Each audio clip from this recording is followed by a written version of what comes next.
Le 16 octobre 1973, le ministre saoudien du pétrole, Ahmed Zaki Yamani, entra dans l'hôtel Sheraton à Kuwait City et informa 6 ministres du pétrole du Golfe Persique qu'ils allaient déterminer unilatéralement le prix du pétrole. Ils n'allaient ni demander ni négocier. Ils allaient le fixer. Ce n'était pas pour le trimestre suivant ou après consultation des compagnies pétrolières. Cela se passait immédiatement. En quelques heures, le prix affiché du brut bondit de 3 à 5 dollars. En 3 mois, il atteignit près de 12 dollars. En une seule année, l'économie américaine, la plus puissante de la planète, fut mise à genoux. Les files d'attente pour l'essence s'étiraient sur 8 kilomètres. Des bagarres éclataient dans les stations-service. Des camionneurs se tiraient dessus sur les autoroutes de Pennsylvanie et le marché boursier perdit la moitié de sa valeur. C'était la réalité de 1973. Aujourd'hui, le détroit d'Ormuz, le point de passage critique par lequel transite un baril de pétrole mondial sur 5, est fermé pour la première fois de l'histoire moderne. Il n'est pas seulement menacé, il est fermé. Des missiles iraniens frappent les bombes des pétroliers et les assureurs ont retiré leur couverture. Le pétrole dépasse désormais les 80 dollars le baril sans plafond visible.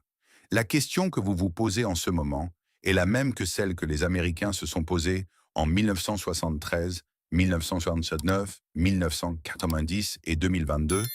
Quand l'énergie est transformée en arme, que possédez-vous réellement qui conserve sa valeur? Avant de poursuivre, comprenez que rien dans cette vidéo ne constitue un conseil financier. Cette chaîne analyse l'histoire. Ce que vous choisissez de faire de cette information est votre propre décision. Faites vos propres recherches. Nous sommes des historiens, pas des courtiers. Le récit officiel de chaque crise énergétique est toujours le même. C'est temporaire, le gouvernement maîtrise la situation et les prix vont bientôt se stabiliser. L'histoire, cependant, raconte un récit radicalement différent. Le 7 novembre 1973, Richard Nixon apparut à la télévision pour annoncer le projet Indépendance, affirmant que l'Amérique serait autosuffisante en énergie d'ici la fin de la décennie. C'était un mensonge avant même que les mots ne sortent de sa bouche. Les importations américaines de pétrole ont en réalité augmenté chaque année après ce discours. Son Emergency Petroleum Allocation Act instaura un système de prix à 2 niveaux qui plafonnait le pétrole domestique à environ 5 dollars le baril alors que les marchés mondiaux atteignaient 12 à 17 dollars. Le résultat fut exactement ce que tout économiste aurait prédit.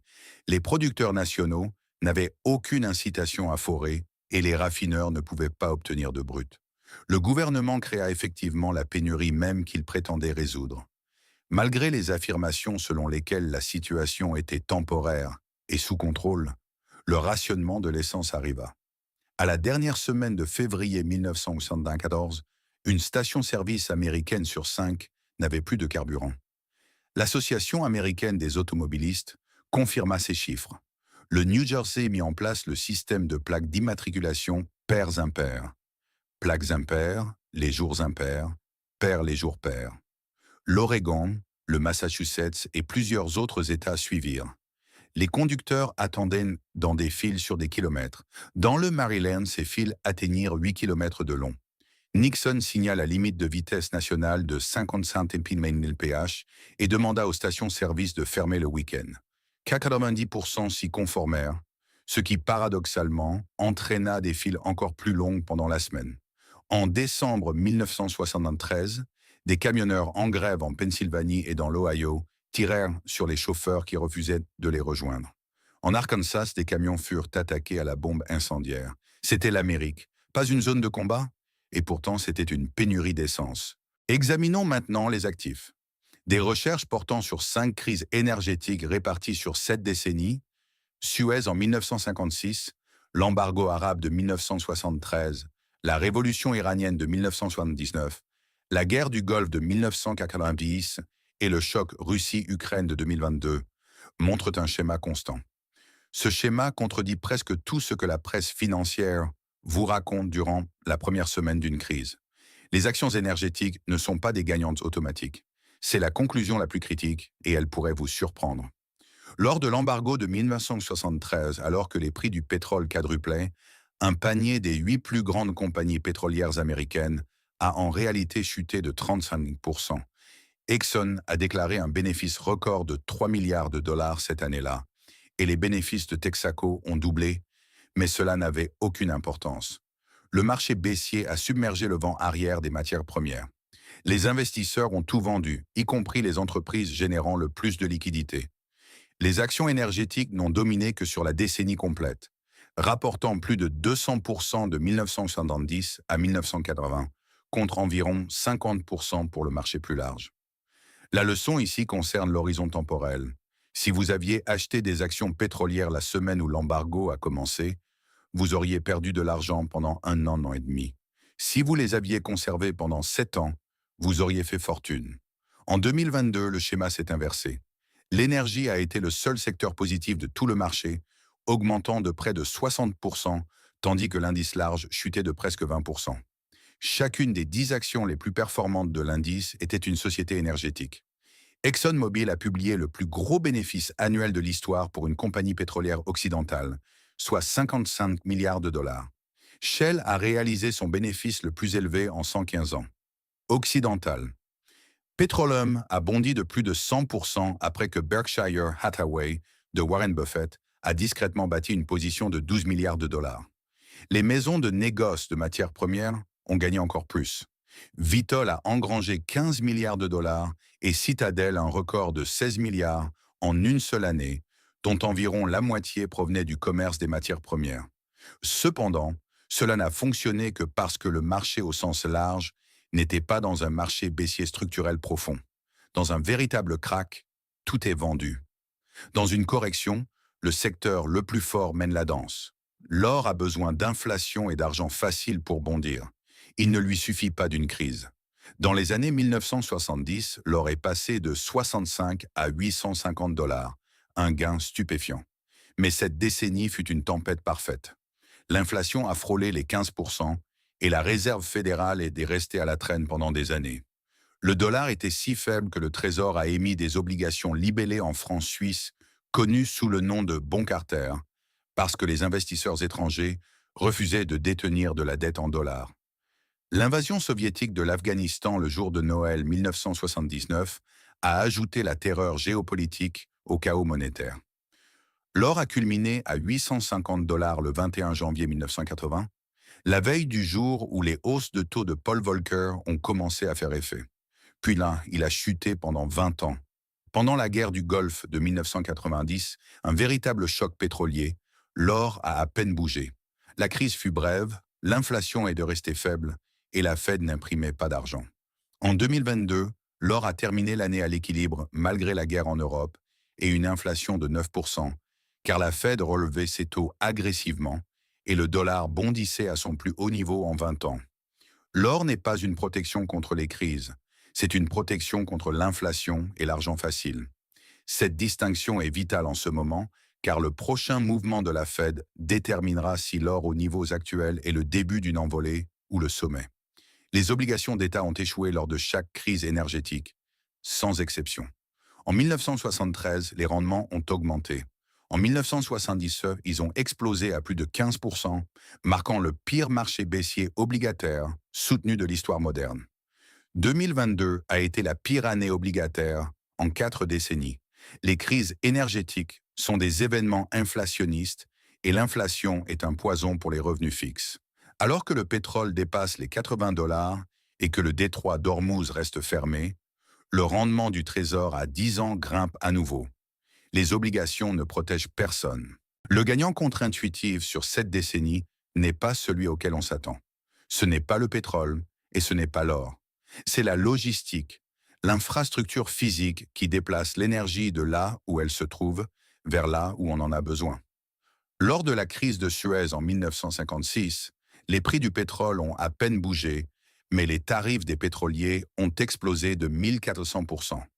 Aristote Onassis, menacé de faillite avec une flotte inactive, a gagné 70 millions de dollars en une seule année parce que ces pétroliers non affrétés sont soudainement devenus les actifs les plus précieux du transport maritime mondial, rapportant 2 millions de dollars de profit par voyage. Il est passé du bord de la ruine à l'un des hommes les plus riches du monde en 12 mois. Son rival, Stavros Niarchos, a profité du même mécanisme. La crise n'a pas récompensé les hommes qui possédaient le pétrole. Elle a récompensé les hommes qui possédaient les navires. Le mécanisme n'était pas la matière première, c'était le point de passage. Quiconque possédait la capacité de déplacer le pétrole autour du goulot d'étranglement possédait la crise. Ce mécanisme se reproduit en ce moment même. Avec Hormuz fermé et la mer Rouge dangereuse à cause des attaques des Houthis, chaque baril de pétrole atteignant le marché doit contourner la pointe sud de l'Afrique, ajoutant 10 à 14 jours par voyage. Les tarifs d'expédition montent en flèche et les coûts d'assurance ont été multipliés par 12. Les entreprises possédant des pétroliers, des pipelines et des capacités de raffinage en dehors de la zone de conflit réévaluent leurs prix en temps réel. Le mécanisme n'a pas changé depuis Onassis. Seul l'instrument a changé. La deuxième stratégie qui a fonctionné consistait à être du bon côté de la perturbation, non pas dans la matière première elle-même, mais dans ce que la matière première brise. Les constructeurs automobiles japonais l'ont compris mieux que quiconque. Après l'embargo de 1973, les ventes de voitures américaines sont passées de 9,7 millions d'unités à 7,5 millions en un an. Les Big Three construisaient des yachts terrestres consommant en moyenne 17,5 litres au 100 km. Personne n'en voulait. General Motors, Ford et Chrysler ont perdu des parts de marché massives au profit de Toyota, Honda et Datsun, dont les voitures économes en carburant étaient soudainement les seuls véhicules désirés par les Américains. En 1980, le Japon a dépassé Détroit dans la production mondiale pour la première fois. Le choc pétrolier n'a pas seulement déplacé l'argent, il a restructuré de façon permanente une industrie entière.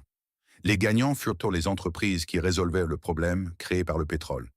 La troisième stratégie est celle à laquelle vous vous attendez le moins, les terres agricoles. Durant les années 1970, la valeur des terres agricoles a presque quadruplé alors que les prix des récoltes doublaient et triplaient. Le gouvernement disait aux agriculteurs de planter d'une clôture à l'autre, supposant que l'inflation alimentaire tirée par l'énergie durerait éternellement. Les agriculteurs empruntaient sur la valeur croissante des terres pour acheter plus de terres. Puis Paul Volcker a relevé les taux d'intérêt à 20%. Les terres agricoles de l'Iowa ont perdu 60% de leur valeur et 300 000 agriculteurs ont fait défaut. Le taux de suicide chez les agriculteurs était 4 fois plus élevé que la normale au cours des années 1980. La crise énergétique des années 70 a créé la crise agricole des années 80. Les terres agricoles n'étaient pas le mauvais actif, c'était le mauvais pari avec effet de levier sur une inflation permanente. Le mécanisme a fonctionné, mais l'effet de levier l'a tué.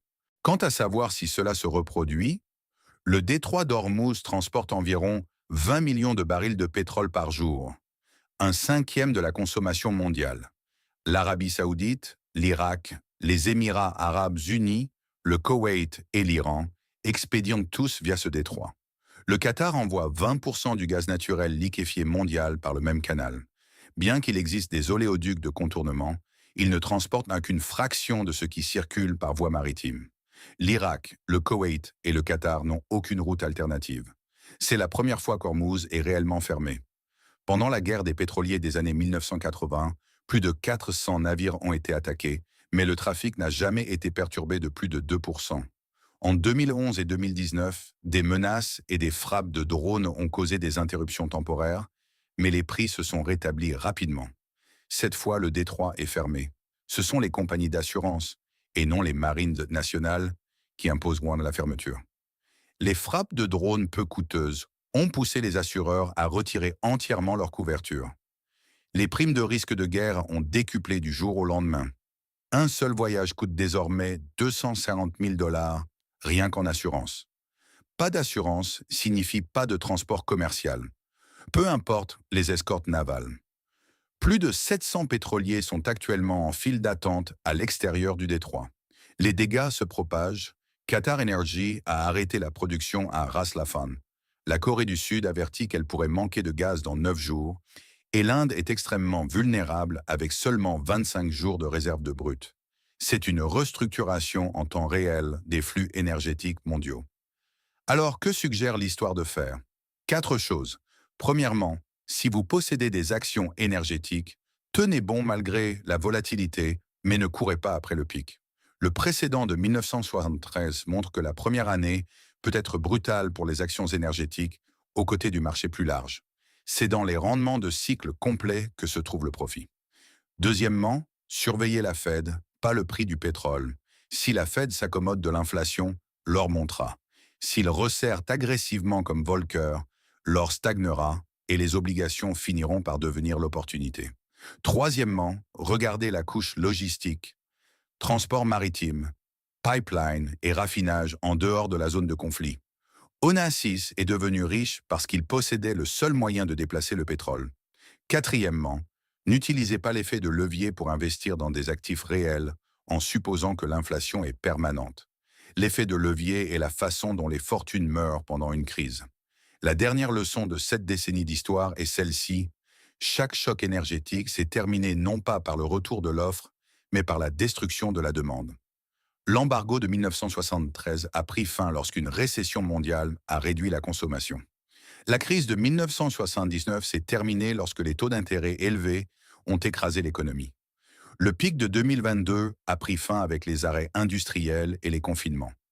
Les gouvernements ne résolvent pas le problème de l'offre. Ils attendent ou provoquent une récession assez grave pour rendre le problème de l'offre non pertinent. La question n'est pas de savoir quand le détroit rouvrira, mais combien de dommages économiques le monde subira avant que la demande ne chute suffisamment pour que le prix du pétrole n'ait plus d'importance. Si cette analyse des forces cachées derrière les crises énergétiques a changé votre regard sur l'économie mondiale, n'hésitez pas à vous abonner et à aimer cette vidéo. Nous nous consacrons à révéler l'histoire qui reste souvent enfouie sous les gros titres. Sécurisez votre avenir financier en comprenant le passé. Le prochain chapitre de notre enquête historique s'ouvrira bientôt.